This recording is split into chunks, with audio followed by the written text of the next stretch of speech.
সেজদা লুটে যাবেন। এক এক করে 40 বছর আল্লাহ তাআলার হামদ এবং সানা সিফাত গুলি বর্ণনা করবেন। ইমাম বুখারী রাহমাতুল্লাহ আলাইহি বলেন 40 বছর যখন পার হয়ে যাবে আল্লাহ তাআলা ডাক দিবেন, ইরফা ওয়াসাব হাবিব, আপনি মাথা উঠান, মাথা উঠান। আজকে আপনাকে আপনি কি চান বলেন, আমি আল্লাহ তাআলা আপনাকে দেব। সুবহানাল্লাহ। আল্লাহ তাআলা বলবো রব্বানা লাকা যিকরাক, বন্ধু আমি আপনার শানকে আপনার মানকে আমি বুলন্দ করে দিলাম, আপনি কি চান বলেন। তখন আল্লাহ তাআলা নবী বলবেন, ও আল্লাহ, এই যে হাশরের ময়দানে সকল উম্মতরা তো ওখানে দাঁড়ায় রয়েছে, সকল নবীর উম্মতরা তো হাশরের ময়দানে এক এক করে সবাই দাঁড়ায় রয়েছে, আমি আমার উম্মত ছেড়ে ছাড়া জান্নাতে যাব না। তখন রাসূল সাল্লাল্লাহু আলাইহি সাল্লামকে আল্লাহ তাআলা একটা বিশেষ পাওয়ার দিবেন। আল্লাহ বলবে, বন্ধু এখনো তো সকল নবীর উম্মতরা রয়েছে, আপনি কিভাবে আপনার উম্মতগুলোকে দিবেন। তখন আল্লাহ হাবিব বলেন, আমি আমার উম্মতদের ছাড়া আমি জান্নাতে যেতে চাই না।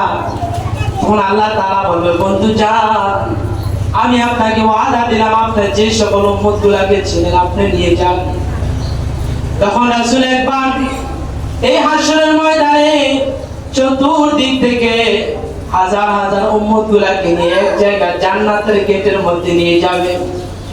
একবার তিনি জান্নাতের গেটের মধ্যে তিনি সকলকে প্রবেশ করায় দিবেন। আবার রাসূল চলে আসবেন সেই মাকামে মাহমুদের মধ্যে, আল্লাহর হাবিব সাজদা দিবেন। তখন আবার এমনি ভাবে 40 সালাতান হামদান ওয়া কাসীরা। তাহলে বুঝতে পারবেন পৃথিবীর মধ্যে হচ্ছে একটা জায়গা, পৃথিবীর 4% মধ্যে 1% হচ্ছে জমি। 1% কি জমি, যেটার মধ্যে তাম পৃথিবীর মানুষগুলো বসবাস করে। আর 3 সমতল ভূমি হচ্ছে পানি। তাহলে পানি বেশি না মাটি বেশি? পানি বেশি। পানি বেশি। এই পৃথিবীর মধ্যে 3 ভাগ পানি যেদিন উদ্ধার হয়ে যাবে, আল্লাহ বলছেন ওয়া ইদাল বিহারু ফুজিরাত, ইসরাফিল আলাইহিস সালামের একটা ফুৎকারের কারণে 3 ভাগ পানি তা উত্তেজিত হয়ে যাবে, উত্তেজিত হয়ে যাবে। এক একটা পানি এত বিশাল বড় বড় ঢেউ আসবে, তামাম এই যে সমতল ভূমি মাটি দেখি কোনো মাটি বলে কোনো অস্তিত্ব থাকবে না, সকল কিছু ধ্বংস হয়ে যাবে। ওয়াইদাল কুবুর মুসিরাত, মানুষ যখন মারা যায় যে কবরের মধ্যে দাফন করা হয়, কবরগুলো উন্মোচন করা হবে, কবরের লাশগুলোকে কবর থেকে উঠাই দিবে। কবর বলবে, আমার কাছে আর কোনো জায়গা নাই, লা কবর লা আদরি শাই। কবরের মাটি তো বলবে, আজকে আমার মধ্যে তোমাদের কোনো জায়গা নাই। মানুষগুলো সবাই উঠতে থাকবে। তখন আল্লাহ সুবহানাহু ওয়া তাআলা বলছেন, ফায়াউমা ইযিন ওয়াকাতিল ওয়াকিআ, সেই দিনটার নাম হচ্ছে কিয়ামতের দিন। এতক্ষণ ধরে যা বর্ণনা দিচ্ছেন সকল কিছু কাণ্ডগুলা ঘটনাগুলো ঘটানোর পর একটা ময়দান কি হবে? কিয়ামত হবে। এই কিয়ামতের আগে ইমাম বাইহাকী রাহমাতুল্লাহ আলাইহি সহ ইমাম মুসলিম রাহমাতুল্লাহ আলাইহি, ইমাম মুসলিম রাহমাতুল্লাহ আলাইহি একটা ওয়াদা কায়েম করেছেন কিয়ামত সম্পর্কে। কিয়ামতের আগে বিভিন্ন বড় বড় করে ভূমিদর্শন হবে। আজকে হয়তো আমরা একটা ভূমিকম্পন অনুভব করতে পেরেছি মাত্র কিছুক্ষণ আগে, 10টা হয়তো 39 মিনিট, অনেকটা 38 মিনিট আছে। এই ভূমিকম্পনের মধ্যে পৃথিবীর মধ্যে এখন বাংলাদেশের অনেক জায়গার মধ্যে বিশাল অট্টালিকাগুলি ভেঙে চুরমার হয়ে গেছে। এই জন্য আল্লাহ বলছেন পৃথিবীর আগে এমন এমন বড় বড় ভূমিদর্শন হবে, যত অট্টালিকা আছে সকল বাড়িগুলা ভেঙে চূর্ণ বিচূর্ণ হয়ে যাবে। সেই দিন বিশ্বাস হয় আমাদের? যে বাস্তব প্রমাণ আমরা আজকে যেটা দেখেছি মাত্র কয়েক সেকেন্ডের ভূমিকম্পনে বিভিন্ন প্রাসাদ ভেঙে গেছে, বিভিন্ন জায়গায় নেটে দেখেছি রাস্তাগুলি ভেঙে চূর্ণ বিচূর্ণ হয়ে গেছে। আল্লাহ বলছেন কিয়ামত যেদিন কায়েম হবে, কিয়ামতের আগে বড় বড় তিনটা ভূমিদর্শন হবে।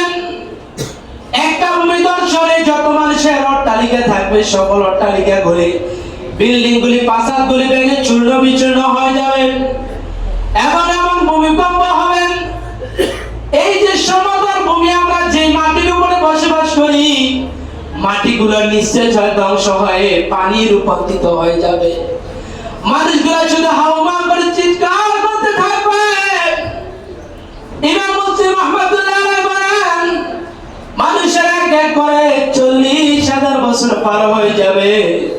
ইসরাফিল আলাইহিস সালামকে আল্লাহ নির্দেশ দিবেন, ও ইসরাফিল যাও যাও আর একটা ফুৎকার দাও। ইসরাফিল আলাইহিস সালাম যখন দ্বিতীয়বার ফুৎকার দিবেন, তখন পুরো জমিনটা সমতল হয়ে যাবে। তখন জমিনের মধ্যে কোনো পানি থাকবে না। তামাম আসমান যখন ধ্বংস হবে, পাহাড়গুলো যখন ধ্বংস হবে, তখন তামাম দুনিয়াটা যখন সমতল হয়ে যাবে, আল্লাহ বলছেন ওয়াল মালাকু আলা আরজাইহা, আসমানের মধ্যে যত ফেরেশতা থাকবে সকল ফেরেশতাগুলো জমিনের মধ্যে নেমে আসবে। আসমানের মধ্যে কোনো ফেরেশতা নাই, যেটা আকাশ ধ্বংস হয়ে গেছে। আসমানের মধ্যে কারা থাকবেন? আল্লাহ বলছেন ওয়া ইয়াহমিলু আরশা রাব্বিকা ফাওকাহুম ইয়াওমাইযিন সামানিয়া, আল্লাহ তাআলার আকাশ থেকে আরশটাকে গ্রহণ করবেন মাত্র 8 জন ফেরেশতা। কয়জন? 8 জন ফেরেশতা ছাড়া আকাশের মধ্যে আর কোনো কিছু থাকবে না। ইসরাফিল আলাইহিস সালাম এই দ্বিতীয় ফুৎকারের কারণে 8 জন ফেরেশতা থাকবে। তখন এই 8 জন ফেরেশতাও তারা নেমে আসবে। তখন এক একজন মানুষ আকাশ থেকে যখন নামা হবে, নামতে থাকবে, তাদের চেহারা এমন থাকবে, তারা আকাশ থেকে সাদা সাদা পোশাক পরিধান করবে। কি পোশাক? সাদা পোশাক পরিধান করা থাকবে। আর আমরা যারা দুনিয়াবাসী, নবী আদম আলাইহিস সালাম থেকে আখিরি জামানার নবী আমাদের নবী পর্যন্ত, কিয়ামত পর্যন্ত যত মানুষ থাকবে সবাই অভিশাপ দেব। আজকে যত কাণ্ড ঘটনা ঘটেছে মনে হয় এই সাদা পোশাক পরনেওয়ালা লোকগুলোর কারণে। আমরা কাকেও দোষারোপ করব? অর্থাৎ যারা ফেরেশতা ছিল তাদেরকে দোষারোপ করব। আর সাদা পোশাক পরনেওয়ালা ফেরেশতারা বলবেন আজকে মনে যত কর্মকাণ্ড এইগুলা মানুষগুলার কারণে, তারা দোষারোপ করবে আমাদেরকে, আমরা দোষারোপ করব তাদেরকে।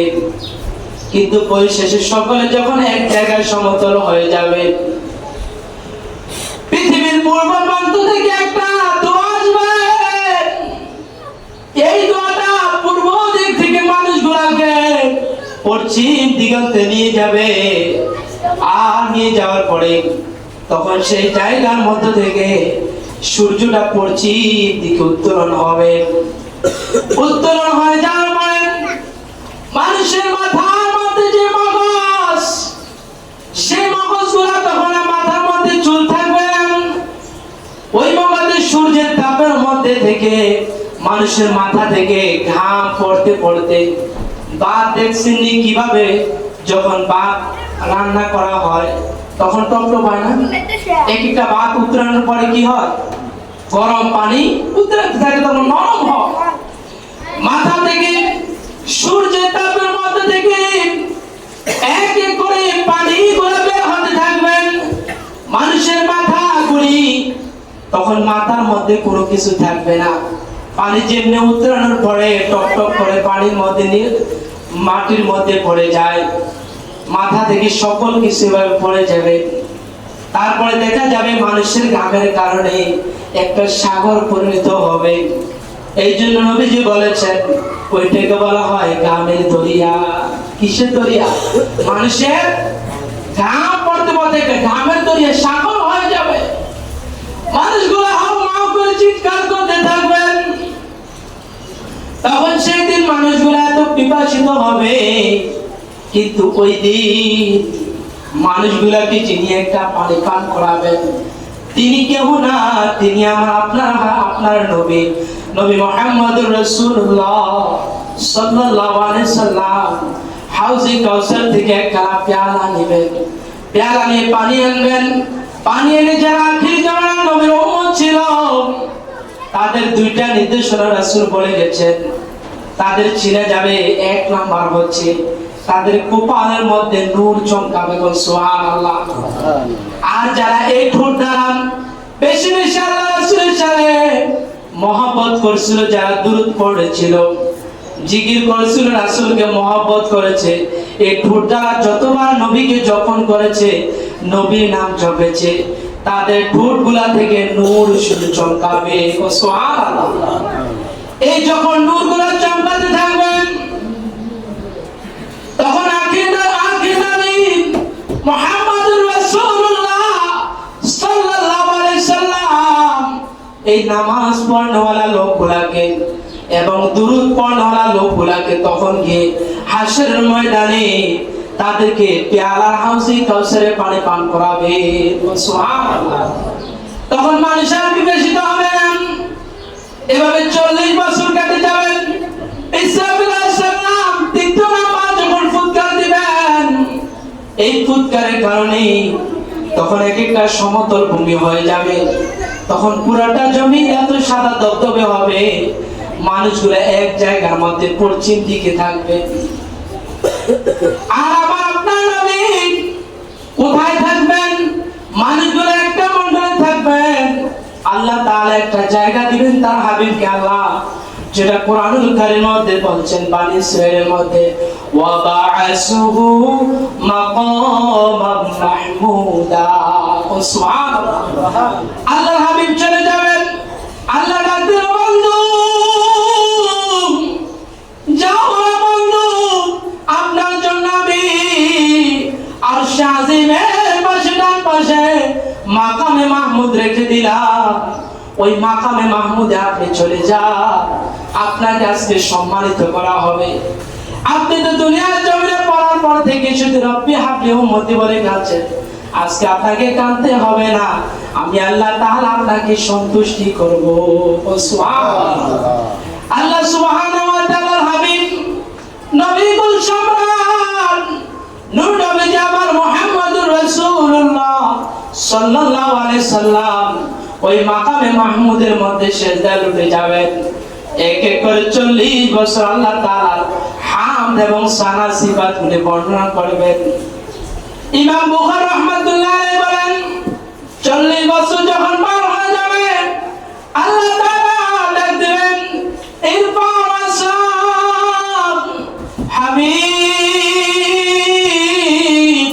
আপনি মাথা উঠান, মাথা উঠান, আজকে আপনাকে আপনি কি চান বলেন, আমি আল্লাহ তাআলা আপনাকে দেব, সুবহানাল্লাহ। আল্লাহ তাআলা বলবো, রব্বানা লাকা যিকরুক, বন্ধু আমি আপনার শানকে, আপনার মানকে আমি বুলন্দ করে দিলাম, আপনি কি চান বলেন। তখন আল্লাহ তাআলা নবী বলবেন, ও আল্লাহ, এই যে হাশরের ময়দানে সকল উম্মতরা তো কোন দাঁড়ায় রয়েছে, সকল নবীর উম্মতরা তো হাশরের ময়দানে এক এক করে সবাই দাঁড়া রয়েছে, আমি আমার উম্মত ছেড়ে ছাড়া জান্নাতে যাব না। তখন রাসূল সাল্লাল্লাহু আলাইহি সাল্লামকে আল্লাহ তাআলা একটা বিশেষ পাওয়ার দিবেন। আল্লাহ বলবে, বন্ধু এখনো তো সকল নবীর উম্মতরা রয়েছে, আপনি কিভাবে আপনার উম্মতগুলোকে দিবেন? তখন আল্লাহ হাবিব বলেন, আমি আমার উম্মতদের ছাড়া আমি জান্নাতে যেতে চাই না। তখন আল্লাহ তাআলা বলবে, বন্ধু যান, আমি আপনাকে ওয়াদা দিলাম, আপনার যে সকল উম্মতগুলোকে ছিলেন আপনি নিয়ে যান। তখন রাসূল একবার এই হাশরের ময়দানে চতুর্দিক থেকে হাজার হাজার উম্মতগুলোকে নিয়ে এক জায়গায় জান্নাতের গেটের মধ্যে নিয়ে যাবেন। একবার তিনি জান্নাতের গেটের মধ্যে তিনি সকলকে প্রবেশ করায় দিবেন। আবার রাসূল চলে আসবেন, সেই মাকামে মাহমুদের মধ্যে আল্লাহর হাবিব সাজদা দিবেন। তখন আবার এমনি ভাবে 40 সালাতান হামদান ওয়া কাসীরা, হাবিব সাল্লাল্লাহু আলাইহি সাল্লাম নূর নবী আমার মুহাম্মদুর রাসূলুল্লাহ আবার 40,000 বছর এভাবে আল্লাহ তাআলার হামদ এবং প্রশংসা করবেন।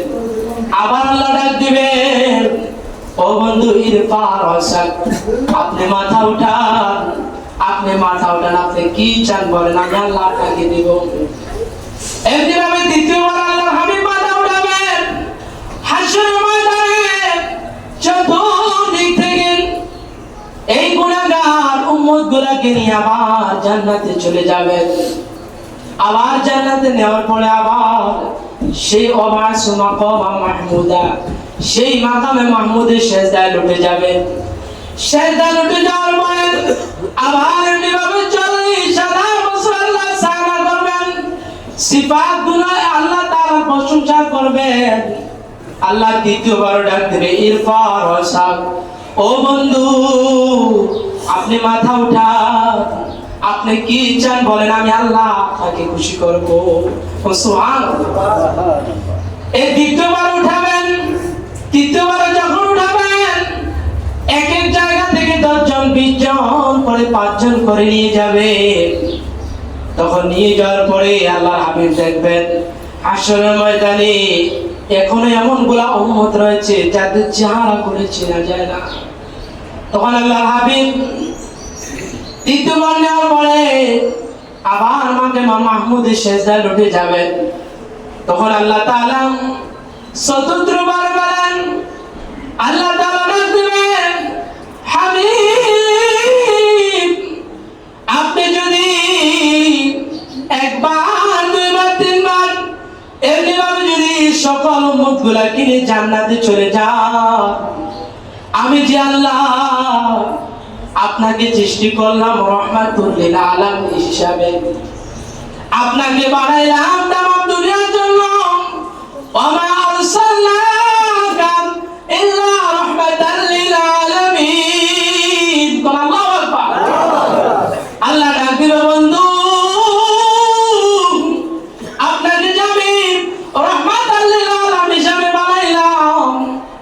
আপনার যদি এত দয়া হয় যে আল্লাহ রব্বুল আলামিন, আমি তো হলাম রব্বুল আলামিন, আমি তো হলাম সৃষ্টি জগতেরও মালিক, আর আপনি সৃষ্টি জগতের সৃষ্টিকর্তার মালিক, আর আপনি তো আমি আল্লাহ তো তামাম দুনিয়াকে সৃষ্টি করলাম, আমি রব্বুল আলামিনের কি দয়া নাই? আল্লাহু আকবার। আল্লাহ বলেন, ও বন্ধু আমি আপনাকে ওয়াদা দিলাম, এই হাসরের ময়দানে যতগুলো উম্মত আছে যারা আপনার কালেমা পড়েছে, লা ইলাহা ইল্লাল্লাহু মুহাম্মাদুর রাসূলুল্লাহ, সবাই পড়েন, লা ইলাহা ইল্লাল্লাহু মুহাম্মাদুর রাসূলুল্লাহ সাল্লাল্লাহু আলাইহি সাল্লাম। আল্লাহ বলবে, বন্ধু আমি ওয়াদা দিলাম যারা দুনিয়ার জমিনে একবারে কালেমা পড়েছে, ঈমানের সাথে যারা এই কালেমা পড়েছে, হৃদয় যারা লালন করেছে, সকল উম্মতগুলোকে আমি রব্বুল আলামিন জান্নাত দিয়ে দিলাম। সুবহানাল্লাহ। এজন্য জান্নাতে যেতে হলে আজকের খুতবার আলোচ্য বিষয় ছিল হাসরের ময়দানের অবস্থা, কিয়ামতের অবস্থা, কিয়ামত সংঘটিত হবে। হাসরের ময়দানে যিনি শাফাআত করবেন তিনি কে? আল্লাহর হাবিব। এই জন্য বিশ্বাস রাখবেন যতদিন বাঁচবেন কিয়ামতের আগে পৃথিবীর মধ্যে মানুষগুলা আমার আল্লাহ হাবিব সাল্লাল্লাহু আলাইহি সাল্লামের উম্মতগুলা 73টা দলে বিভক্ত হবে। কয়টা দল? 73টা দল হবে।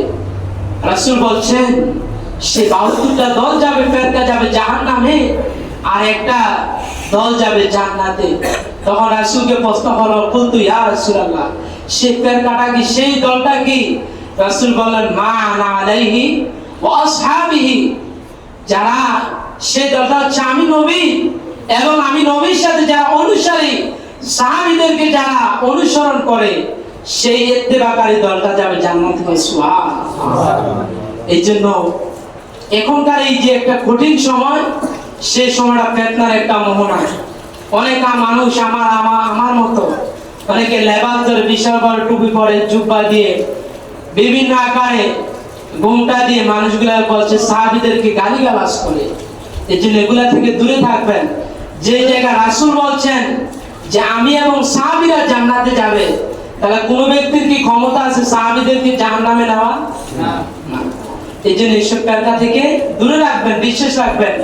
যে দলে ছিলেন নবীগণ, সাহাবীগণ, সিদ্দিকগণ, যেটার ব্যাপারে আল্লাহ বলছেন জমাইয়ুতি আল্লাহ ওয়া রাসূলা ফাউলাইকা মাআল্লাযিনা আন'আমা আল্লাহু আলাইহিম মিনান নাবিয়্যিনা ওয়াস-সিদ্দিকিনা ওয়াশ-শুহাদা'i ওয়াস-সালিহিন সুবহানাল্লাহ ওয়া হাসুনা উলাইকা রাফিকা যালিকা ফাদলুম মিনাল্লাহি ওয়া কাফা বিল্লাহি আলিমা। আল্লাহ সুবহানাহু ওয়া তাআলা বলছেন যে একটা দল থাকবে যে যারা নবীদেরকে অনুসরণ করবে, সিদ্দিকীন যারা সত্যবাদী, এবং সালিহিন যারা নেককার, বুজুর্গানে দিন, আউলিয়া কেরাম আছেন, তাদেরকে যারা ইত্তিবা করবে, অনুসরণ করবে, তাদের হাসর হবে কার সাথে? রাসূলের সাথে। এই জন্য বিশ্বাস রাখবেন। রাসূল অন্য জায়গায় আল্লাহ তাআলা বলছেন ইয়া আইয়ুহাল্লাযীনা আমানু কুনু মা'আস সাদিকিন সুবহানাল্লাহ, যে হে মুমিনরা তোমরা নেককার, বুজুর্গানে দিন, যারা সালেহ, যারা সত্য কথা বলে, সত্য দিনের পথে যারা চলে, সত্যের কথা বলে, সত্যের পথে চলে, সত্যের হুকুম মান্য করে, তাদের তোমরা অনুসরণ করো। এই জন্য যারা নেককার হচ্ছেন তাদের অনুসরণ করবেন। আল্লাহ তাআলা যেন আমাদের সকলকে সেই আখিরি জামানার নবী রাসূলকে আল্লাহ তাআলা কোরআনে অন্য জায়গায় বলছেন মা কানা মুহাম্মাদুন আবা আহাদিম মির রিজালিকুম ওয়ালাকিন রাসূলুল্লাহি ওয়া খাতামান নাবিয়্যিন। তিনি হচ্ছেন এমন রাসূল, মা কানা মুহাম্মাদুন আবা আহাদিম মির রিজালিকুম, আল্লাহ তাআলা তাকে এমন রাসূল হিসেবে প্রেরণ করেছেন, তিনি কারো ভাই নয়। কথা বলেন, তিনি কি নয়? ভাই নয়, কারো বন্ধু নয়, কারো বড় ভাই নয়, তিনি কারো পিতা নয়। তিনি হচ্ছেন রাসূল, একজন পুরুষ মানুষ, এবং তাকে আল্লাহ তাআলা খাতামুন নাবিয়্যিন, শেষ নবী হিসাবে, কি নবী হিসাবে? কথা বলেন, শেষ নবী হিসাবে আল্লাহ প্রেরণ করেছেন। এই বিশ্বাস রাখবেন, এই পথে চলবেন। আল্লাহ তাআলা যেন আমাদের সকলকে এই বিশ্বাসের উপর অটল রেখে রাসূলের ইশক, ভালোবাসা, নূর নবীজির মহব্বত, প্রেম নিয়ে যেন ঈমানের সাথে মৃত্যুবরণ করতে পারে, আল্লাহ তৌফিক দান করুন। আমিন।